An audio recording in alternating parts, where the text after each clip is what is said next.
Hello ninth class. This is going to be the second lecture of your first chapter of civics. थोड़ा सा late हो गया because I was a bit busy. तो in this particular lecture we are going to study about the making of the constitution of India. हमारा constitution कैसे बना, कौन सी body ने उसको फॉर्म किया और कैसे हुआ, वो सब हम इसमें डिस्कस करें. सो इस छोटा सा अगेन, जैसे कि मैंने आपको पोल में पूछा था, तो यू मैक्सिमम चिल्ड्रन सेट की शॉर्ट लेक्चर्स बना रहे, तो हम शॉर्ट ही बना रहे हैं. तो our constitution was drawn up under very difficult circumstances. Difficult क्यों थे, डिफिकल्ट सर्कमस्टांसिस क्यों थे? देखो, आपसे ये क्वेश्चन आ भी सकता है, नहीं भी आ सकता. वैसे ये नहीं आता है, लेकिन फिर भी मैं आपको बताऊंगी कि डिफ़िकल्ट क्यों थे. क्योंकि पीपल ऑफ इंडिया, अब तक हम बहुत सालों से क्या था, गुलामी की ज़िंदगी जी रहे थे. We were subjects, we were ruled by different people. पहले अलग अलग लोगों ने रूल किया, अब ब्रिटिशर्स रूल कर रहे थे. तो people of India they did not have that mental status. उनका नहीं था कि वो खुद रूलर बन जाए. हालांकि जो एजुकेटेड लोग थे वो अवेयर थे, लेकिन मैक्सिमम इंडिया जो थी, जो लोग थे वो उतने अवेयर नहीं थे. उनके पास उतनी फोरसाइट नहीं थी कि अपनी इंडिपेंडेंट कंट्री को खुद कैसे हैंडल करें. तो बड़ी डिफिकल्ट सिचुएशन थी. तो people of India were emerging from the status of subjects to that of the citizens. अब तक वो कहते हैं दूसरों के अंडर सब्जेक्ट्स थे. सब्जेक्ट का मतलब होता है किसी के अंडर रहना, गुलामी करना, है ना. तो अब वो इंडिपेंडेंट फ्री सिटीजन बनने जा रहे थे. तो वो जो डिफरेंस था ना, उसको ओवरकम करना बहुत ज़रूरी था. एंड बिसाइड्स, आप लोगों ने सबने ये पढ़ा हुआ है that the partition was a real traumatic experience for the people of India and Pakistan.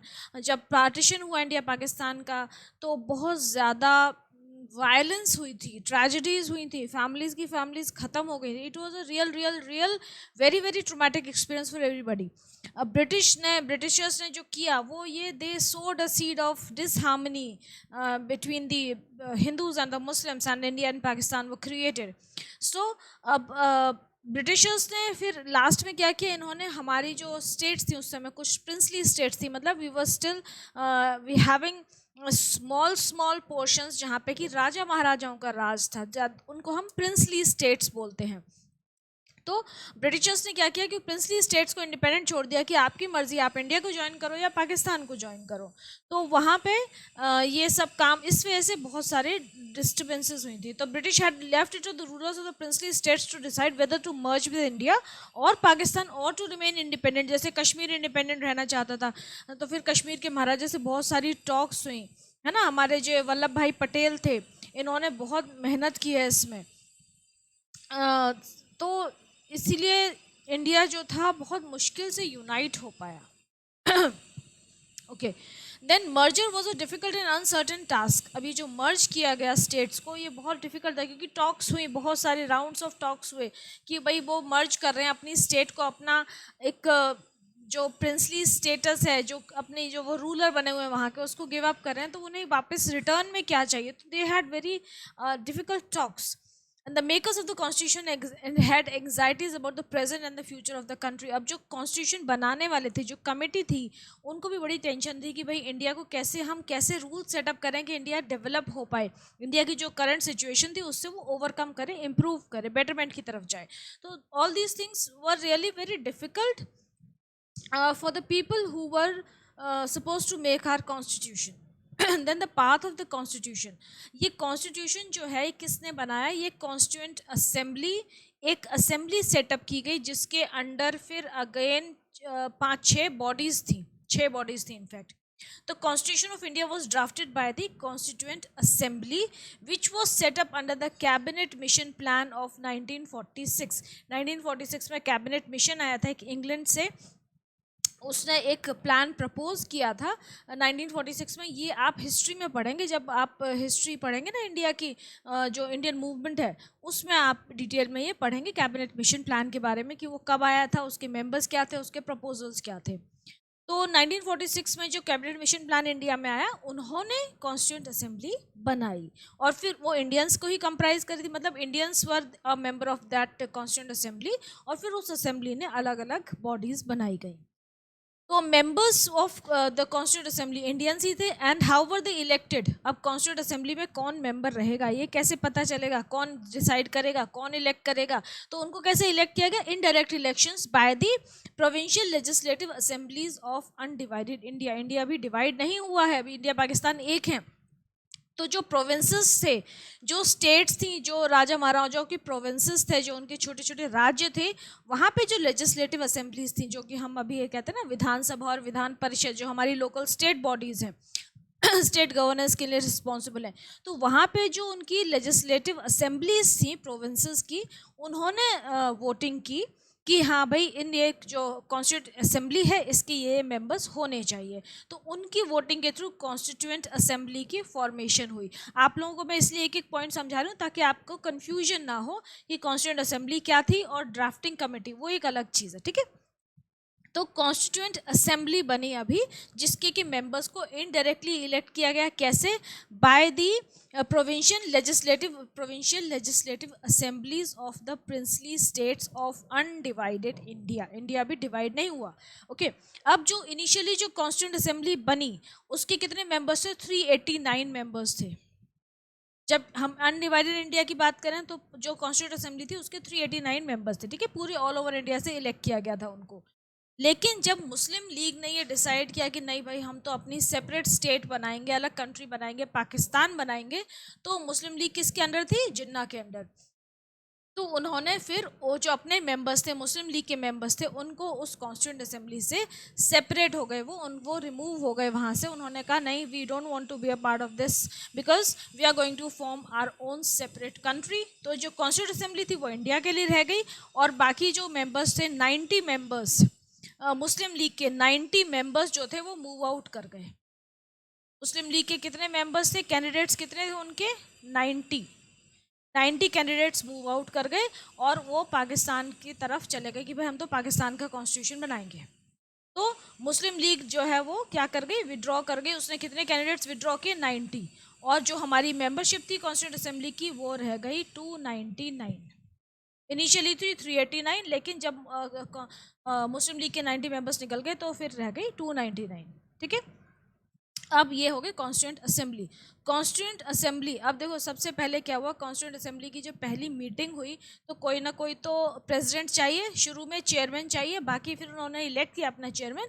लेकिन जब सबसे पहली बार कॉन्स्टिट्यूंट असेंबली की मीटिंग हुई न्यू दिल्ली में December 9, 1946 पे, at the present hall of central hall of parliament, अभी जो पार्लियामेंट का जो सेंट्रल हॉल है वहाँ पे मीटिंग हुई। तो it was presided by doctor Sachchidanand Sinha. First meeting जो थी कॉन्स्टिट्यूंट असेंबली की December 9, 1946 में डॉक्टर सच्चिदानंद सिन्हा की प्रेसिडेंटशिप में हुई। दे ही प्रिसाइडेड ओवर द मीटिंग, और फिर वहाँ पे उन्होंने कॉन्स्टिट्यूंट असेंबली के नए चेयरमैन को इलेक्ट किया कि अब जो भी मीटिंग्स होंगी उसमें कौन प्रिसाइड करेगा। जो नया चेयरमैन इलेक्ट हुआ, वो नए चेयरमैन कौन इलेक्ट हुए थे? Doctor Rajendra Prasad, who was the first president of the independent India. तो ही वॉज ऑल्सो लॉयर। तो on December 11, 1946 the assembly elected Dr. Rajendra Prasad as its permanent chairman. सबसे पहले 9 दिसंबर को मीटिंग हुई।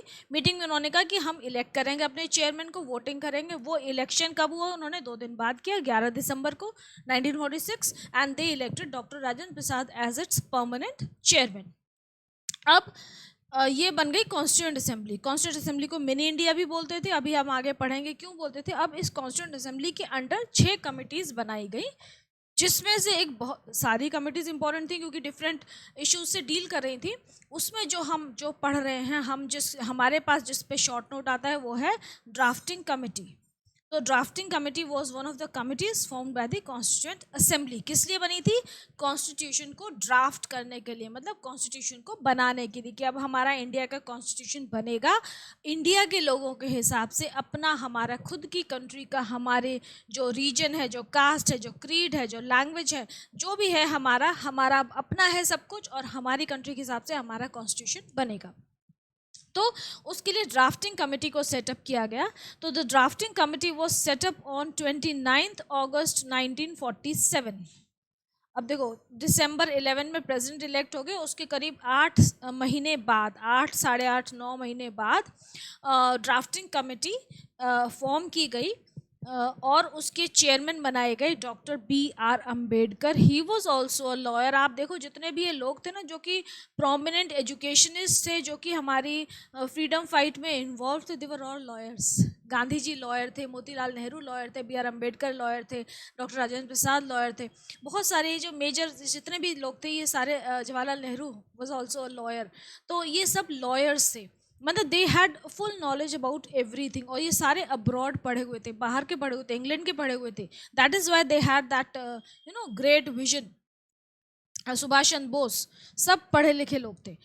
Okay, so the drafting, so you realize education is so important. The drafting committee was set up on 29th August 1947 under the chairmanship of Dr. B.R. Ambedkar, and he was also the first law minister of independent India. ये ध्यान रखिएगा, ये जब हमारा India independent हो गया तो हमारे फर्स्ट लॉ मिनिस्टर कौन थे? Doctor B.R. Ambedkar. He was the first law minister of free India. अब इनको इनकी चेयरमैनशिप के अंडर ड्राफ्टिंग कमेटी बनी।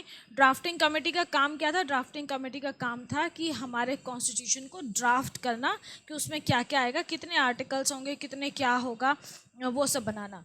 And it almost took 3 years। कितने साल लगे ड्राफ्टिंग कमेटी को कॉन्स्टिट्यूशन बनाने में? 3 साल लग गए।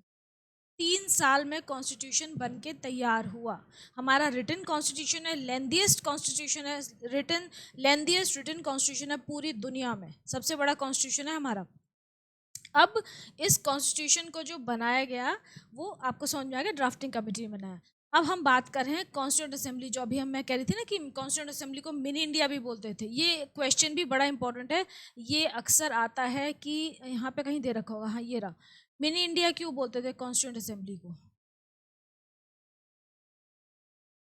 Why was it also known as mini India? Why? क्योंकि it comprised of very very eminent personalities of India, and it represented all the sections of society। हमारे इंडिया के जितने भी रिलीजन्स थे, हर रिलीजन का, हर कम्युनिटी का एक रिप्रेजेंटेटिव वहाँ पे इस पर्टिकुलर असेंबली का मेंबर था। तो इसीलिए हम इसको मिनी इंडिया बोलते हैं, because it had representations from all over the country। That is why it is referred to as mini India। Okay, it represented all sections of Indian society। It comprised important personalities such as Dr. Rajendra Prasad, Sardar Vallabhbhai Patel, Jawaharlal Nehru, Maulana Abul Kalam Azad, Dr. B.R. Ambedkar। They were all lawyers। A Constituent Assembly was referred to as mini India as all the communities were represented in it। The Anglo Indians, अब Anglo Indian को कौन represent कर रहे थे? Frank Anthony। Parsis को कौन represent कर रहे थे? Doctor HP Modi. Minorities committee के चेयरमैन थे डॉक्टर HC मुखर्जी, जो कि क्रिश्चियंस को रिप्रेजेंट कर रहे थे। और फीमेल मेंबर्स भी थी, बहुत सारी फीमेल मेंबर्स थी, जिसमें से एक थी ये दे रखे हैं आपको, Sarojini Naidu, Rajkumari Amrit Kaur, Vijaya Lakshmi Pandit, and there was one more lady, very prominent lady, Mrs G. Durgabai. मैं यहाँ लिख देती, ये भी बड़ी बहुत इंपॉर्टेंट लेडी थी, and she was a great freedom fighter also. India की जो फ्रीडम स्ट्रगल है उसमें बहुत इंपॉर्टेंट रोल था इनका, Mrs G. Durgabai. Then Muslim community was also represented by Zafar Imam and Mohammad Sadulla.